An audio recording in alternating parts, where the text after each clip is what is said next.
জুলুম শুধু আমাদের জন্যই হারাম না, আল্লাহর জন্য হারাম। আল্লাহ তাআলা বলেন হাদিসে কুদসিতে, ইয়া ইবাদি, হে আমার বান্দারা, ইন্নী হারামতু যুলমা আলা নাফসি, আমি জুলুমকে আমি আল্লাহ নিজের উপরে হারাম করেছি।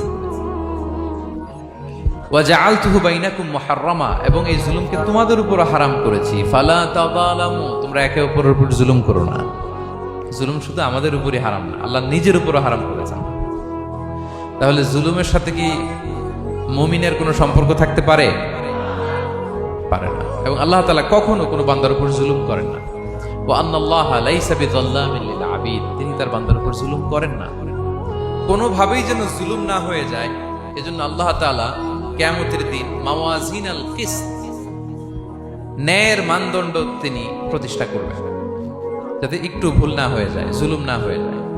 আমরা মাঝে মাঝে যে দোকান থেকে বস্তায় বস্তায় চাল নিয়ে আসি না, চাল দেখা যাবে যে 1 মণ চাল হয়তো সামান্য একটু কম হইতে পারে, সামান্য একটু বেশিও হইতে পারে, এরকম হয় না? দেখবেন যে দিছে 10 কেজি, বাসায় এসে দেখবেন যে 10 কেজির চেয়ে একটু বেশি, একটু সামান্য বেশি কয়েক গ্রাম, অথবা 10 কেজির চেয়ে সামান্য কয়েক গ্রাম কম, এরকম হয়ে যায় না? মানুষ তো আমরা, কি বলেন? কিন্তু আল্লাহর নিক্তি পাল্লায়, মিজানের পাল্লায় এরকম হবে নাকি? হবে? আল্লাহ বলে না, মাওয়াজিনাল কিসত, ন্যায়ের মানদণ্ড সেটা।